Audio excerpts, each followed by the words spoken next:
Hello students, ಎಲ್ಲರಿಗೂ ನಮಸ್ಕಾರ. ಇವತ್ತಿನ ಒಂದು ವಿಡಿಯೋದಲ್ಲಿ SSLC ಎಕ್ಸಾಮ್ 2 ಯಾರೆಲ್ಲ ಬರೀತಿದ್ದೀರೋ ಅವ್ರಿಗೆ ಒಂದು ಟೈಮ್ ಟೇಬಲ್ ಕೊಡ್ತೀನಿ. ಈ ಒಂದು ಟೈಮ್ ಟೇಬಲ್ ಪ್ರಕಾರ ನೀವು ಪ್ರಿಪೇರ್ ಆಗಬೇಕಾಗತ್ತೆ. ತುಂಬ ಜನ ಬಂದು ನಿನ್ನೆ ವಿಡಿಯೋ ಮಾಡಿ ಹೇಳಿದೆ ನಾನು ಟೈಮ್ ಟೇಬಲ್ ವಿಡಿಯೋ ಮಾಡ್ತೀನಿ ಅಂತ ಹೇಳಿ ಕಮೆಂಟ್ ಸೆಕ್ಷನ್ನಲ್ಲಿ ಟೈಮ್ ಟೇಬಲ್ ವಿಡಿಯೋ ಮಾಡಿ ಬ್ರೋ ಅಂತ ಹೇಳಿದ್ರಿ.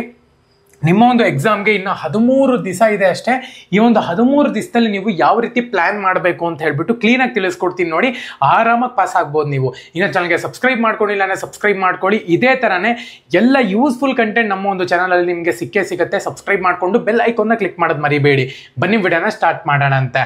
ಮೊದಲನೇದಾಗಿ SSLC ಎಕ್ಸಾಮ್ 2ಗೆ ನೀವು 6 ಫೇಲ್ ಆಗಿಬಿಟ್ಟಿದ್ದೀರಾ, ಇಲ್ಲ 5 ಫೇಲ್ ಆಗಿದ್ದೀರಾ, 3 ಫೇಲ್ ಆಗಿದ್ದೀರಾ, ಇದನ್ನು ನೀವು ಇಲ್ಲಿ ಫೋಕಸ್ ಮಾಡಿ ಓದ್ಕೋಬಹುದು. ಓಕೆನಾ? ಇಲ್ಲ ಒಂದೇ ಒಂದು ಫೇಲ್ ಆಗಿದ್ದೀರಾ ಅಂತ ಹೇಳಿದ್ರೆ ಡೈಲಿ ಒಂದು 2 to 3 ಅವರ್ಸ್ ಓದ್ಕೊಳ್ಳಿ ಸಾಕು, ಇನ್ನೇನು ತೊಂದರೆ ಇಲ್ಲ. ಇದು 6 ಫೇಲ್ ಆಗಿರೋರಿಗೆ, 5 ಫೇಲ್ ಆಗಿರೋರಿಗೆ, 4 ಫೇಲ್ ಆಗಿರೋರಿಗೆ ಒಂದು ಟೈಮ್ ಟೇಬಲ್ ಅಷ್ಟೇ, ಇನ್ನೇನು ಇಲ್ಲ. ಮೊದಲನೇದಾಗಿ 5 ಗಂಟೆಗೆ ಎದ್ದೇಳಬೇಕಾಗತ್ತೆ. 5 ಗಂಟೆಗೆ ಎದ್ದು ನೀವು ಫಸ್ಟು ಫ್ರೆಶ್ ಅಪ್ ಆಗಿ ಒಂದು ಸ್ವಲ್ಪ ಕಾಫಿ ಕುಟ್ಕೊಂಡು ರೆಡಿಯಾಗಿ ಮುಖ ತೊಳ್ಕೊಂಡು ಕ್ಲೀನಾಗಿ ಓದೋಕ್ಕೆ ಕೂತ್ಕೊಳ್ಳಿ. ಫಸ್ಟು 5 ಗಂಟೆಗೆ ಎದ್ದೇಳಿ, ಗೊತ್ತಾಯ್ತಾ? ಅದಕ್ಕೊಂದು 30 ನಿಮಿಷನ ಹೋಗುತ್ತೆ ನೀವು ಮುಖ ತೊಳ್ಕೊಂಡು ಫ್ರೆಶ್ ಅಪ್ ಆಗಿ ಕೂತ್ಕೊಳ್ಳೋಕ್ಕೆ.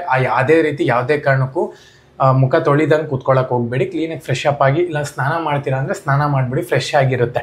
ಓಕೆನಾ? 30 ನಿಮಿಷ ಹೋಗುತ್ತೆ ಅಂತ ಅಂದ್ಕೊಳ್ಳಿ.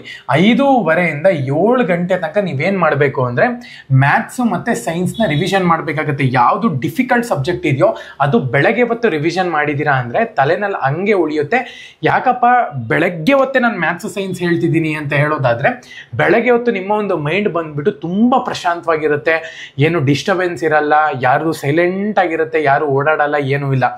ನೀವು ಮ್ಯಾಥ್ಸ್ ಸೈನ್ಸ್ ಓದಿದ್ದೀರಾ ಅಂದರೆ ಆ ಒಂದು ಟೈಮ್ನಲ್ಲಿ ನಿಮ್ಮ ಒಂದು ತಲೆನೆಲ್ಲ ಹಂಗೆ ಪ್ರಿಂಟ್ ಆಗಿಬಿಡುತ್ತದು. ಸೊ ಅದಕ್ಕೋಸ್ಕರನೇ ಪ್ರತಿಯೊಬ್ಬರು ಕೂಡ ಮ್ಯಾಥ್ಸ್ ಸೈನ್ಸು ಬೆಳಗ್ಗೆ ಎದ್ದ ತಕ್ಷಣ ಪ್ರಿಪೇರ್ ಆಗಿ ಅಂತ ಹೇಳೋದು. ಬೆಳಗ್ಗೆ ಎದ್ದು ನೀವು ಓದೋಕ್ಕೆ ಶುರು ಮಾಡಿದ್ದೀರಾ ಅಂದರೆ ಮ್ಯಾಥ್ಸ್ನ, ನಿಮ್ಗೆ ನಿನ್ನೆ ಏನು ಬರಲ್ಲ ಅಂತ ಅಂದ್ಕೊಂಡಿರ್ತೀರ ನೋಡಿ, ಬೆಳಗ್ಗೆ ಅದು ಬಂದುಬಿಟ್ಟಿರುತ್ತೆ. ಸೊ ಅಷ್ಟು ಖಾಲಿ ಮೈಂಡಿಂದ ನೀವು ಓದಿರ್ತೀರ. ಅದಕ್ಕೋಸ್ಕರನೇ ಬೆಳಗ್ಗೆ ಡಿಫಿಕಲ್ಟ್ ಆಗಿರುವಂಥ ಒಂದು ಸಬ್ಜೆಕ್ಟ್ನ ನೀವು ಪ್ರಿಪೇರ್ ಆಗಬೇಕಾಗತ್ತೆ. ಇದು ಅಪ್ ಟು 7 ಇಂದ 8 1 ಅವರ್ ನೀವು ಪ್ರಿಪೇರ್ ಆದರೂ ಕೂಡ ಸಾಕು. ಓಕೆನಾ? ಮ್ಯಾಥ್ಸು ಮತ್ತು ಸೈನ್ಸು. 8 ಗಂಟೆಗೆ ನೀವು ಬ್ರೇಕ್ಫಾಸ್ಟ್ ಮಾಡಿಕೊಂಡು ರೆಡಿಯಾಗಿ, ಫಸ್ಟು ಬ್ರೇಕ್ಫಾಸ್ಟ್ ಮಾಡಿಕೊಂಡು ಸ್ನಾನ ಮಾಡೋಂಗಿಲ್ಲ, ಸ್ನಾನ ಮಾಡಿಬಿಟ್ಟು ರೆಡಿಯಾಗಿ ಎಲ್ಲಪ್ಪ ಅಂದರೆ 9 to 1 ಇಟ್ಟಿದ್ದೀನಿ ಅಂತಲೇ ಹೇಳ್ಬೋದು. ರಿವಿಷನ್ ಕ್ಲಾಸಸ್ಸು ನಿಮ್ಮ ಒಂದು ಸ್ಕೂಲ್ನಲ್ಲಿ ಫೇಲ್ ಆಗಿರೋರಿಗೆ ರಿವಿಷನ್ ಕ್ಲಾಸಸ್ ಮಾಡ್ತಾರೆ ನೋಡಿ, ಅದೇ ಥರನೇ ಅದು ನಿಮಗೆ 9 ಗಂಟೆಯಿಂದ 1 ಗಂಟೆ ತನಕನೂ ಕೂಡ ಇಟ್ಟಿದ್ದೀನಿ ಅಂತಲೇ ಹೇಳ್ಬೋದು. ಏನಕ್ಕೆ 1 ಗಂಟೆ ತನಕ ಇಟ್ಟಿದ್ದೀನಿ ಅಂದರೆ ಕೆಲವೊಬ್ರು 2 ಅವರ್ ಮಾಡ್ತಾರೆ, 3 ಅವರ್ ಮಾಡ್ತಾರೆ, 4 ಅವರ್ ಮಾಡ್ತಾರೆ. ಸೊ ಹಂಗಾಗಿ 9 ಅಥವಾ 10 ಗಂಟೆ ಅಂತಾನ ಅಂದ್ಕೊಳ್ಳಿ. 10 ಗಂಟೆಯಿಂದ 1 ಗಂಟೆ ಅಥವಾ 2 ಗಂಟೆ ತನಕ ಇಟ್ಟಿದ್ದೀನಿ ಇದನ್ನು. ಸೊ ಇಲ್ಲ ಅಂತ ಹೇಳೋದಾದ್ರೆ ಈ ಒಂದು ಟೈಮ್ನಲ್ಲಿ ನೀವು ಏನೋ ನಾರ್ಮಲ್ ನೀವು ಆರಾಮಾಗಿ ಮನೇಲಿ ಟೈಮ್ ಸ್ಪೆಂಡ್ ಮಾಡೋದಾಗಿರ್ಬಹುದು, ಈ ಥರ ಎಲ್ಲನೂ ಕೂಡ ಮಾಡ್ಕೋಬಹುದು. ಅದಾದಮೇಲೆ 2 ಗಂಟೆಯಿಂದ 3 ಗಂಟೆ ತನಕ ನೀವೇನು ಮಾಡಬೇಕು ಅಂದರೆ ಲ್ಯಾಂಗ್ವೇಜಸ್ ಓದಬೇಕಾಗುತ್ತೆ. ಲ್ಯಾಂಗ್ವೇಜಸ್ ಅಂದರೆ ಕನ್ನಡ, ಇಂಗ್ಲೀಷ್, ಹಿಂದಿ, 3 ಲ್ಯಾಂಗ್ವೇಜಸ್ನ ಕ್ಲೀನಾಗಿ ಓದಬೇಕಾಗುತ್ತೆ. ಕನ್ನಡ, ಇಂಗ್ಲೀಷ್, ಹಿಂದಿ 3ನೂ ಕೂಡ ಎಷ್ಟು ಅವರ್ ಓದಬೇಕು? 1 ಅವರ್ ಅಥವಾ 1.5 ಅವರ್ ನೀವು 3 ಸಬ್ಜೆಕ್ಟನ್ನು ಕೂಡ ಕ್ಲೀನಾಗಿ ಓದಬೇಕಾಗತ್ತೆ. ಸೊ ಅದಾದಮೇಲೆ 3 ಗಂಟೆಯಿಂದ 4 ಗಂಟೆ ತನಕ, 4 ಗಂಟೆಯಿಂದ 5 ಗಂಟೆ ತನಕ ಟೈಮು ಬ್ರೇಕ್. ನೀವು ಓದಿರ್ತೀರ ಅಲ್ವಾ, 3 ಸಬ್ಜೆಕ್ಟ್ ರಿವಿಷನ್ ಮಾಡ್ಕೊಂಡಿರ್ತೀರ, ಅಥವಾ ಈ 3ರಲ್ಲಿ 2 ಸಬ್ಜೆಕ್ಟನ್ನು ರಿವಿಷನ್ ಮಾಡ್ಕೊಂಡಿದ್ದೀರಾ ಅಂದರೆ ಸ್ವಲ್ಪ ಬ್ರೇಕ್ ಕೊಡಿ. ಯಾಕಪ್ಪ ಅಂದರೆ ಬ್ರೇಕ್ ಕೊಟ್ಟು ಓದಿದ್ದೀರಾ ಅಂದರೆ ನೀವು ಓದಿರೋದೆಲ್ಲನೂ ಕೂಡ ತಲೆನಲ್ಲಿ ಇರುತ್ತೆ. ಅದಕ್ಕೋಸ್ಕರನೇ ಆ ರೀತಿ ಮಾಡಿ. ನೆಕ್ಸ್ಟು 5 ಗಂಟೆಗೆ ಸ್ಟಾರ್ಟ್ ಮಾಡಿ. 5 ಗಂಟೆ 1 ಅವರ್ ಬ್ರೇಕ್ ತೊಗೊಳ್ಳಿ, ಆಯಿತಾ? 5 ಗಂಟೆಯಿಂದ 6 ಗಂಟೆ ತನಕ ಸೋಷಿಯಲ್. ಓಕೆನಾ? ಸೋಷಿಯಲ್ ಓದಿ. 5 ಗಂಟೆಯಿಂದ 6 ಗಂಟೆ ತನಕ ಸೋಷಿಯಲ್ ಬಿಟ್ಟು ಇನ್ನೇನು ಓದಕ್ಕೆ ಹೋಗ್ಬೇಡಿ, ಸೋಷಿಯಲ್ಲೇ ಓದಿ.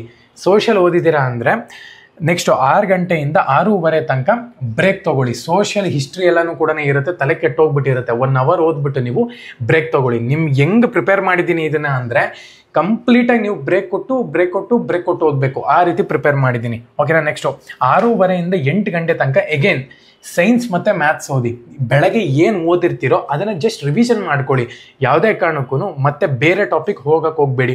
ಇಲ್ಲೇನು ನೀವು ಪ್ರಿಪೇರ್ ಆಗಿರ್ತೀರ ನೋಡಿ, ಇದನ್ನೇ ಜಸ್ಟ್ ಏನೋ ಇವಾಗ 4 ಪ್ರಾಬ್ಲಮಲ್ಲಿ 1-2 ಪ್ರಾಬ್ಲಮ್ ಬಂದಿರಲ್ಲ, ಸೊ ಅದನ್ನು ರೀಸಾಲ್ವ್ ಮಾಡಿ ಅಲ್ಲಿ, ಅಷ್ಟೇ, ಇನ್ನೇನೂ ಇಲ್ಲ. ಆಯಿತಾ? ನೆಕ್ಸ್ಟು 8 ಗಂಟೆಯಿಂದ 8:30 ತನಕ ನೀವು ಮತ್ತೆ ಬ್ರೇಕ್ ತೊಗೊಳ್ಳಿ. ಮ್ಯಾಥ್ಸ್ ಸೈನ್ಸ್ ಹೋದ್ಮೇಲೆ ಸ್ವಲ್ಪ ಬ್ರೇಕ್ ಬೇಕಾಗುತ್ತೆ, ಬ್ರೇಕ್ ತೊಗೊಳ್ಳಿ. ಬ್ರೇಕ್ ತೊಗೊಂಡು 8:30ಇಂದ 9:30 ತನಕ, 8:30ಇಂದ ಮತ್ತೆ ಕೇಳಿಸ್ಕೊಳ್ಳಿ, 8:30ಇಂದ 9 ಗಂಟೆ ತನಕ ಮಾತ್ರ, ಅಥವಾ 9:30 ತನಕ ಜಸ್ಟ್ ನೀವು ಏನು ಓದಿದ್ದೀರೋ ಅದನ್ನು 1 ಅವರ್ ರಿವಿಷನ್ ಮಾಡಿ. 9:30 ಬುಕ್ಕೇ ಮುಟ್ಟಕ್ಕೆ ಹೋಗಬೇಡಿ. 9:30 ತನಕ ಜಸ್ಟ್ ರಿವಿಷನ್ ಮಾಡಿ ಸಾಕು. ಯಾವುದೇ ಕಾರಣಕ್ಕೂ 10 ಗಂಟೆ 11 ಗಂಟೆ 1 ಗಂಟೆ ತನಕ ಓದಬೇಡಿ. ಈ ರೀತಿ ಪ್ಯಾಟ್ರನ್ನಲ್ಲಿ ಓದಿದ್ದೀರಾ ಅಂದರೆ ಅಕಸ್ಮಾತ್ ಒಂದು 2 ಸಬ್ಜೆಕ್ಟ್ ಹೋಗಿದೆ ಅಂದರೆ 5 ಗಂಟೆ ತನಕ ಎದ್ದು 7 ಗಂಟೆ 8 ಗಂಟೆ ತನಕ ಓದ್ಬಿಡಿ ಆ ಒಂದು ಸಬ್ಜೆಕ್ಟ್ನ ಸಾಕು. ಸೊ ಈ ರೀತಿ ಟೈಮ್ ಟೇಬಲ್ನ ನೀವು ಸ್ಕ್ರೀನ್ಶಾಟ್ ಬೇಕಾದ್ರೂ ತೆಕ್ಕೋಬೋದು. ಈ ರೀತಿ ನೀವು ಇಲ್ಲಿ ಪ್ರಿಪೇರ್ ಆಗಬೇಕಾಗುತ್ತೆ. ಸೊ ಎಲ್ಲರಿಗೂ ಕೂಡ ಆಲ್ ದ ಬೆಸ್ಟ್. ಪ್ರತಿಯೊಬ್ಬರು ಕೂಡ ಚೆನ್ನಾಗಿ ಪ್ರಿಪೇರ್ ಆಗಿ. ಧನ್ಯವಾದ. ಜೈ ಹಿಂದ್. ಸಬ್ಸ್ಕ್ರೈಬ್ ಮಾಡ್ಕೊಳ್ಳಿ.